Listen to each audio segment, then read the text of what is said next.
Okay, welcome to part whatever number I'm on. Head disassembly. Let's take this head apart. So, oh, God, heavy motherfucker. Here's how we start. Take the lift actuator off. 10mm.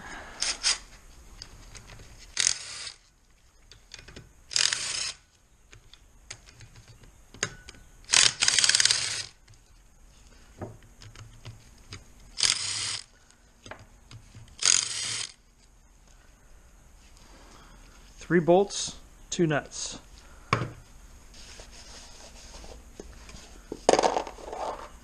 And this just comes right off. And there's a gasket. Alright, keep in mind there's a little filter right here. It goes in that way. I've seen it show up on the Facebook page just the other day. Which way does this filter go? This way or the other way? It goes this way. You just push it in until it stops.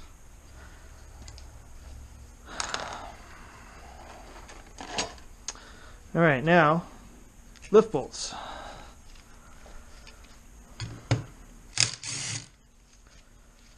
Those are the newer style, and you can see a little bit of wear on them.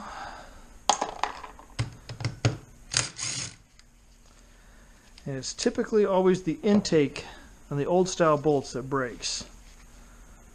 You can see there's some good wear. I might put new ones in. Now, if we're lucky, these shafts will just move right on out. Slide back and forth, and it feels like they will. Take like a long extension. Oh, look at that, smooth as silk. Don't mix them up. I always remember, I always have the intake facing me, just like on the car.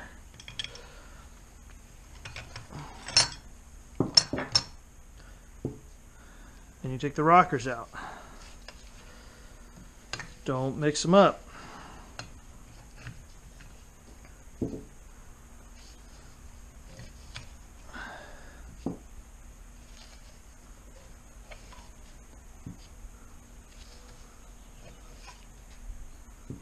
Then I take the shims out. Don't mix them up. Don't screw it up.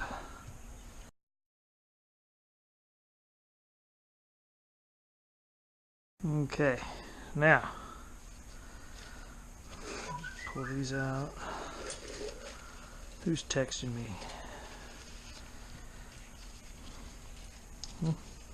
Spark plugs are still in.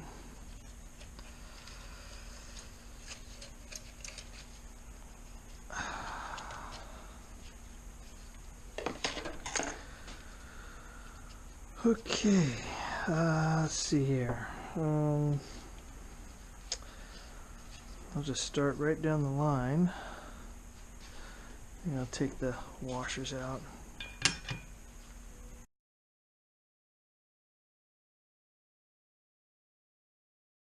There. Okay. I think I'll take the spark plugs out.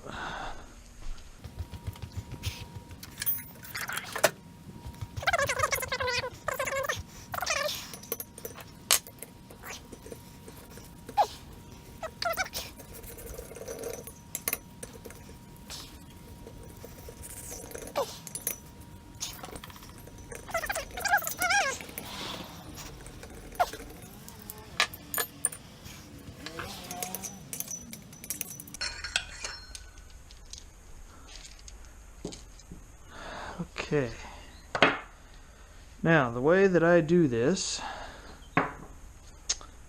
I take a reducer, let's see here, and we'll use like this 17mm here.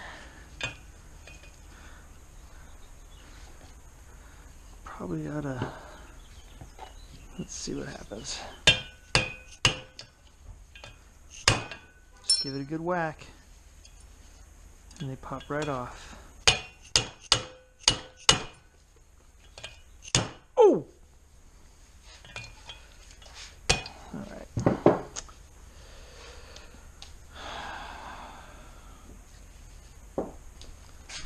Before I destroy my hands.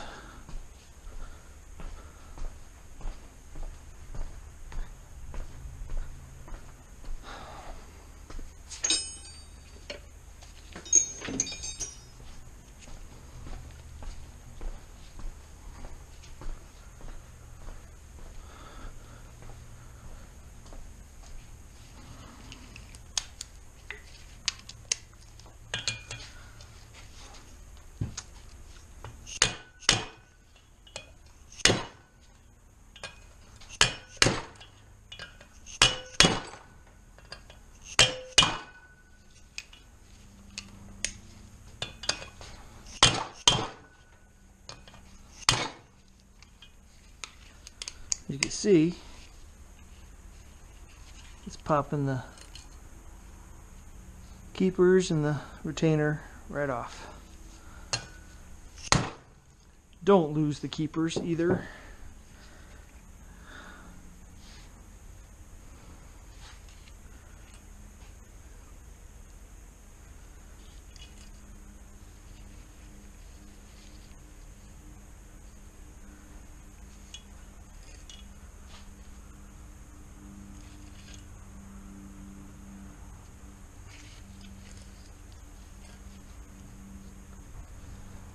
Magnet.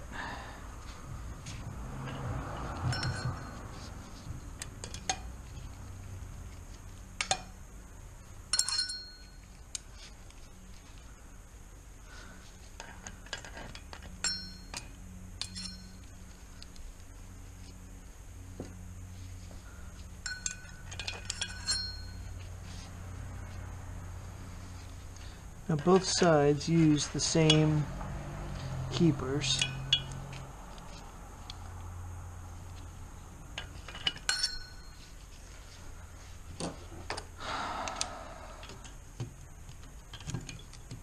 Come on, come out of there.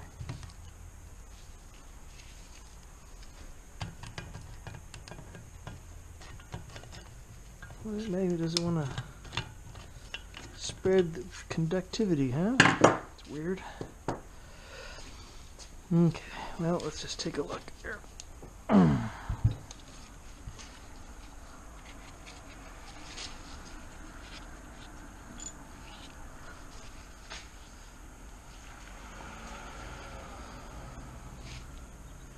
valve looks pretty darn good.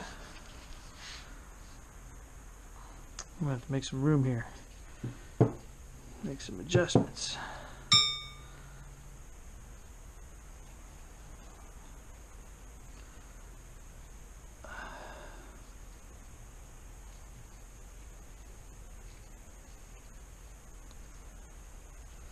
Keepers are all the same, so you don't have to worry about mixing those up, but you do not want to mix up these shims.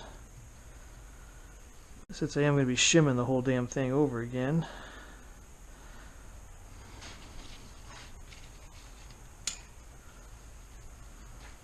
The valve looks pretty darn good. One of the tricks that you do, you could just do this and there's no wobble.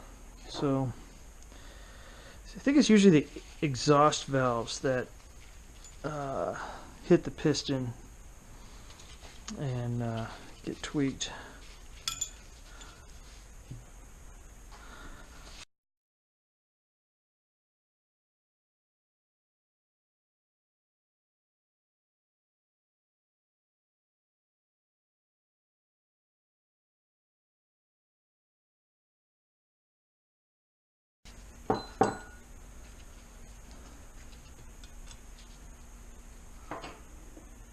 Oh, they're straight. No wobble.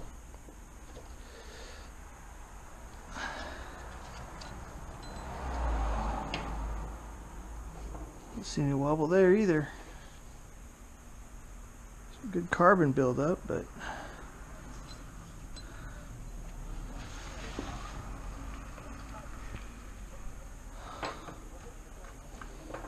I don't see any wobble at all.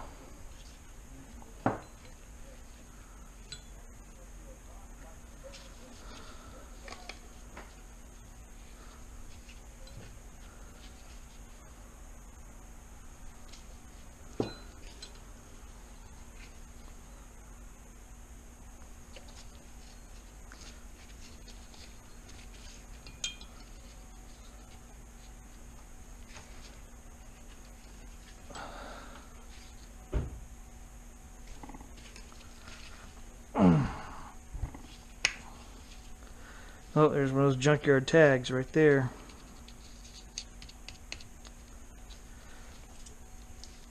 Keeper fell out. I don't see anything remotely. I don't see any damage at all.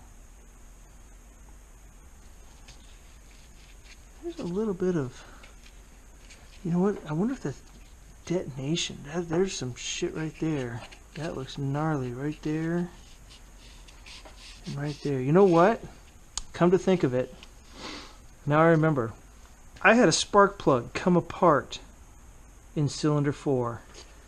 And that's what that is right there. It chewed that sucker up good.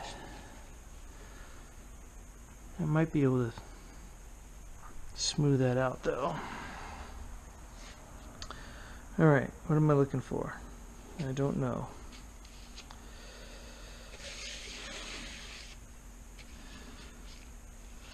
But there was no low compression on 4. 4 was good.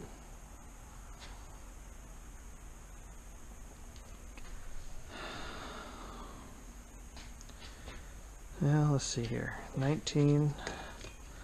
Take the water temp sensor out.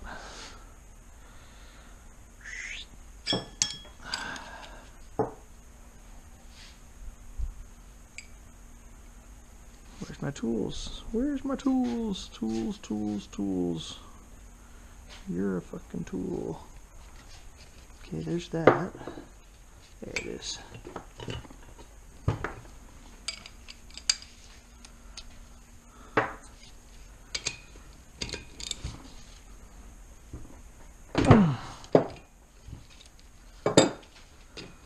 So this is the water temp sensor for the computer. Actually, it's for the computer and the gauge.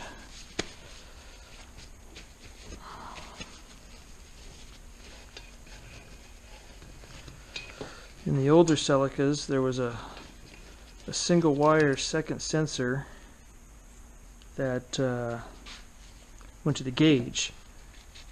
And there's also this little brass crush washer on here. Let me get that off. Let's see here. It's just stuck on there. Just tap it off and pop right off, just like that. And let's see, what else is on here? Oh, I'll get the VVT oil control valve and the cam position sensor. This is your cam position sensor, VVT oil control valve.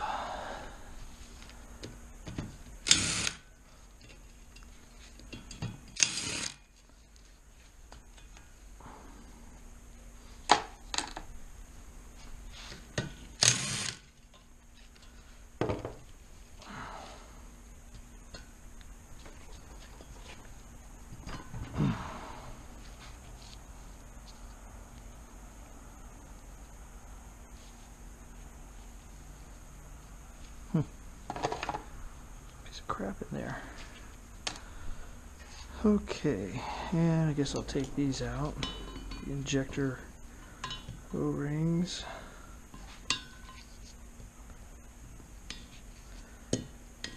Well, I don't see anything jumping out at me. As for why, those are dirty. Why I had low compression. The only thing I can come up with is that the head bolt had worked itself loose,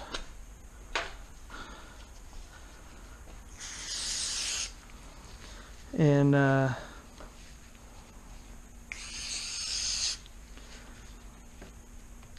head just got loose and compression got through it. That is the only thing I could think of, because I don't see any other issues here. Oh, there's a another filter right behind here. That's a 14. Might not be able to get that off. We'll see how tight it is.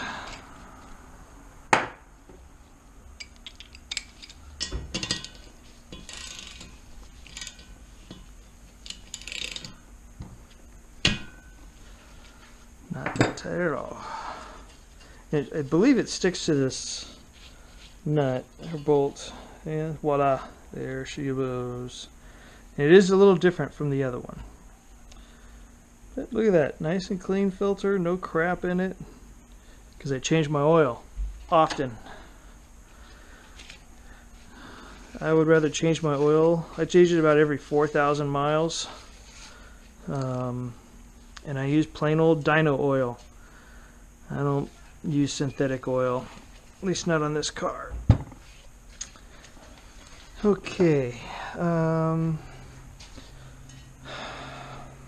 there's a little doof and ditty washer or spacer. It's steel and it's between the head and the spring sits on it. It's in there still, and I think, is there a keeper? No key. Oh, there it is, right there. Thought I was missing a keeper. There she is. And also, there's an alignment dowel that usually stays with the head, or the block, but it came off.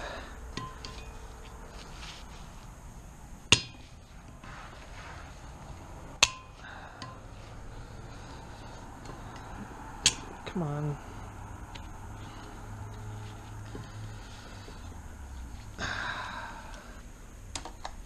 All right. Let me grab a Scotch-Brite. Take a look at this thing here. All right. Well,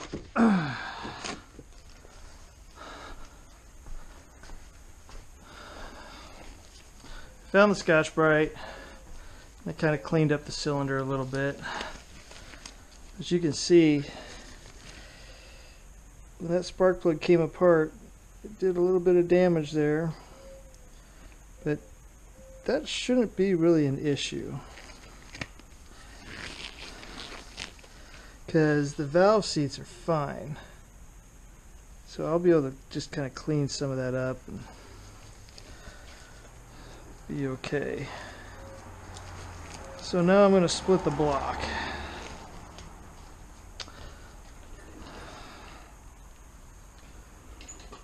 Alright, so let's see. Let me get the NOx sensor off, the oil pressure sensor, this little nipple here. If you ever buy a short block, assembled short block from Toyota, the nipple's not there. It's just a hole in the block. And you gotta tap it and put a plug in it. I don't know if I'll do that right now, but let's see, where's my crescent wrench?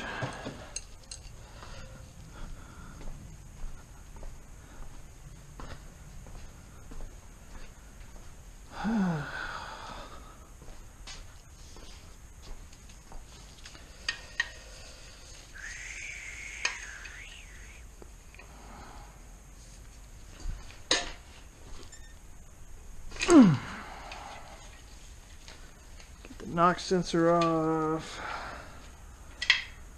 Take that oil filter off.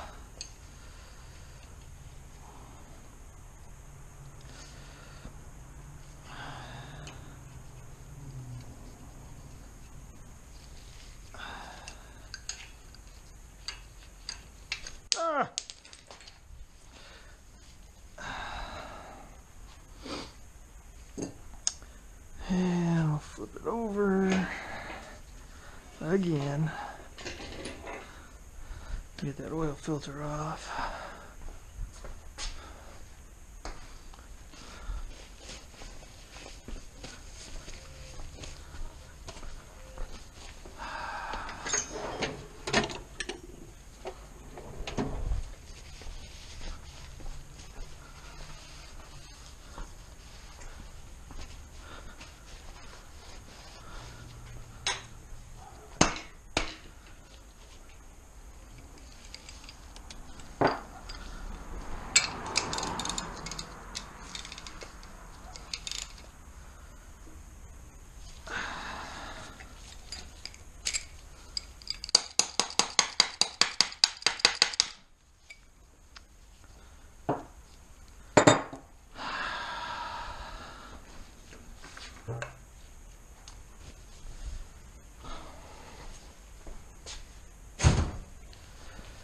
Alright, so what I was talking about is underneath this guy is a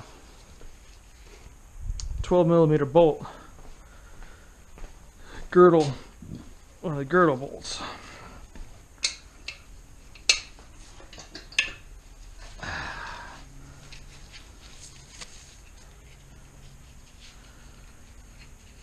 Take that guy off.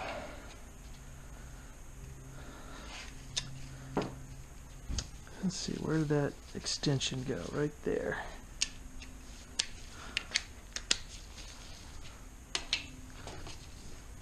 These are just little caps, but they do seal oil. So when you put them back on, you gotta put a little bit of sealant on there.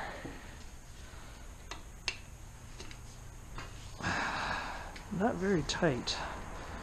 I'd like to see them a little tighter. But, like I said, there's some... It's almost like a Loctite sealant crap that you put on there to keep them from backing out and leaking.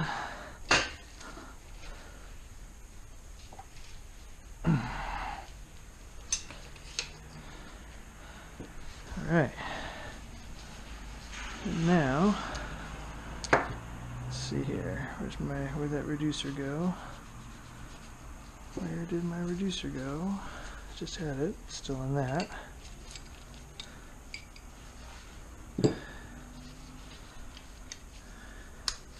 And the 12mm, there's the 10, there's the 12. Just break all these loose. I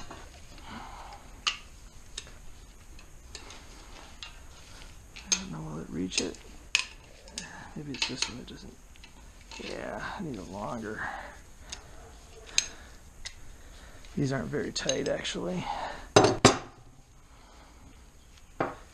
probably just use this and this.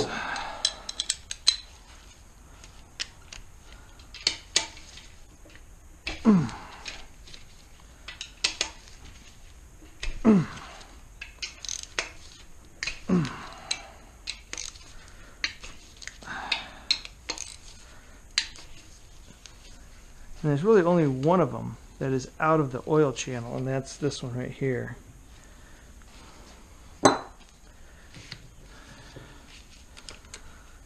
And they're all the same size except for this guy. This guy's longer.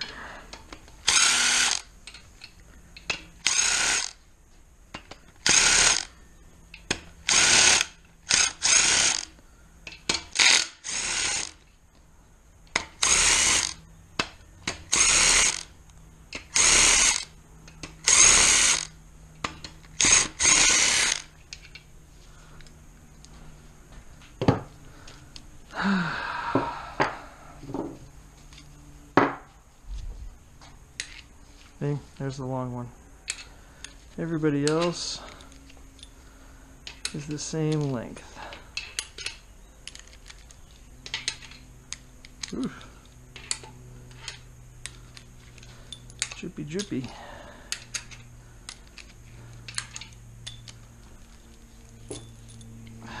Okay. And for the mains, you need a 12 point. Fucking quad. Do we want a quad?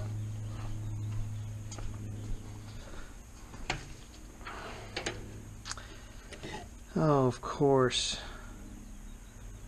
Oh, you know what? I bet you, is it still over here? Because of the rod bolts. Yeah, let's see.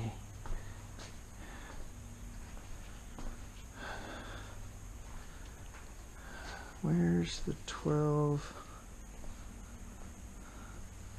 There's a 10. That's the 6 point. 14, 17, 19. Spark plug.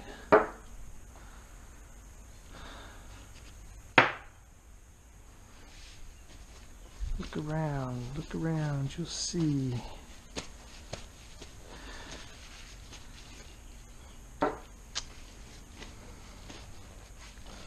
Right there, right in front of me. Look at that, right in front of my face. Okay, so reducer, breaker bar, and just like the head, start in the middle.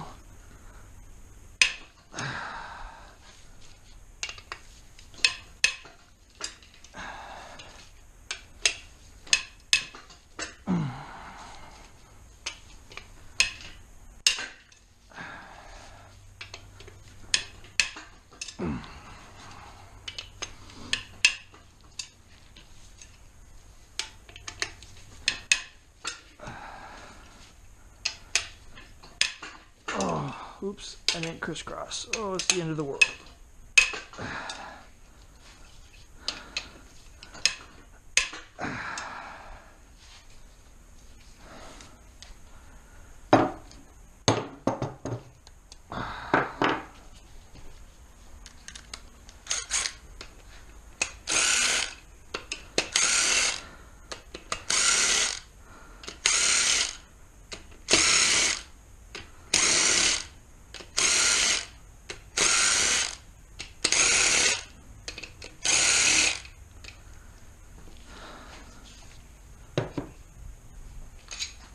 Now the same goes for the mains. Oh god, that stinks. I will probably reuse these just because I'm not building a turbo motor. I'm just building a daily driver. Okay. Now the trick to this .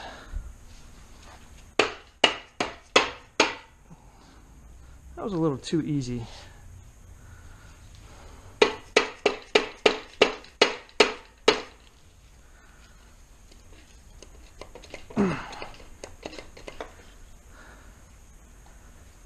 Let's see here.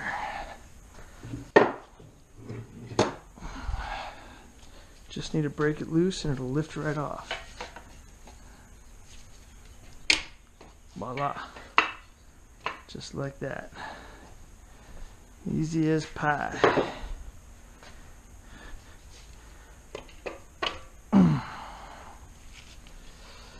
Main bearings look fantastic. Oh, man, that thing is nasty, dirty, grimy. God, I'm almost scared to touch the crankshaft. I don't want to get any crap on it. Crankshaft looks beautiful.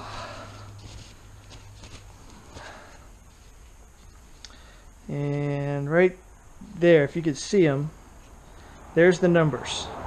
So you match those numbers with the numbers on the block, and that'll tell you what size the main bearings are.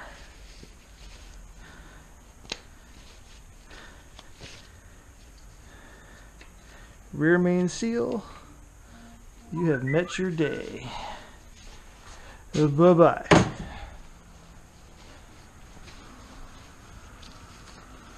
Okay, so now just lift this baby out of there. And don't lose the thrust bearings. Oh, God, it cranks heavy. See, I'm missing one of them. Where did it go?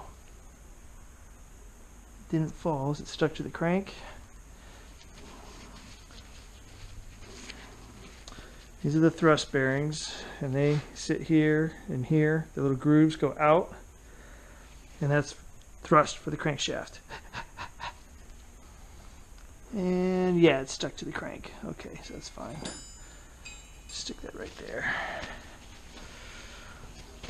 Well, these bearings look fantastic. I don't see any reason why I couldn't just reuse them. So I think I might do that. So, here's the trick that we're going to do with that. I'm going to get a nice fresh towel. And we're going to clean each bearing off with some good brake cleaner. Get the good old Sharpie out.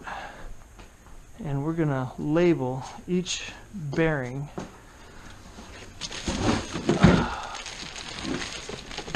Where they come from? Hey, anybody looking for a carbon blue spoiler? I've actually got two of them. I got that one and I got another one somewhere.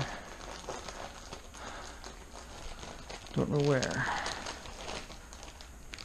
Alright. God, I love Costco. Okay, Sharpie.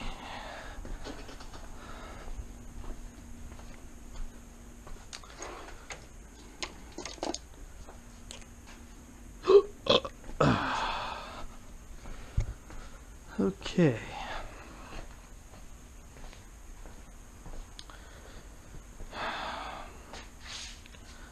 Oh, we'll just start with number 1.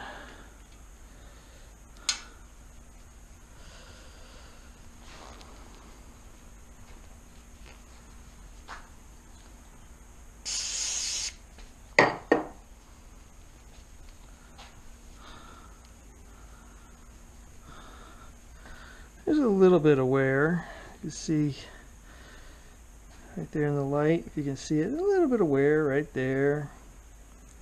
God, other than that, I mean, right here, it looks like brand spanking new. Now, there should be a number right there, number 2. See that? Number 2. And this is number 1. Number 1.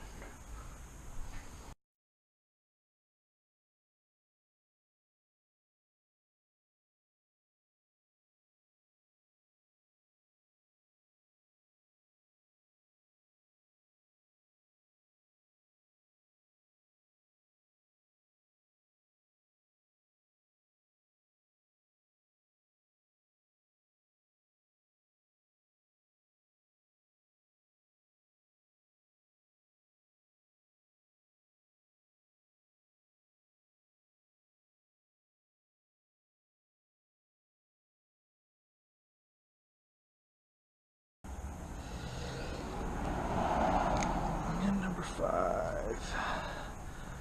All right.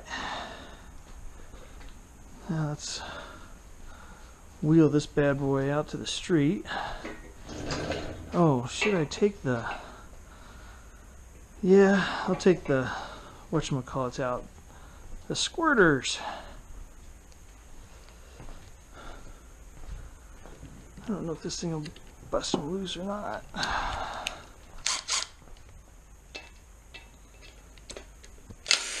Oh yeah.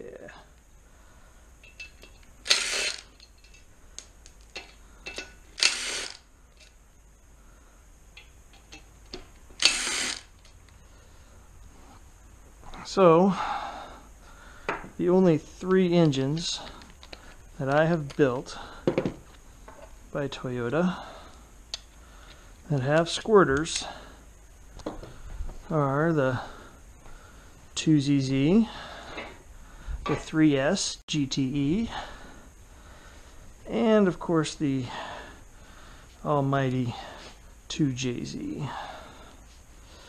I miss my Supra. That sucker's probably worth a lot of money if I'd held on to it.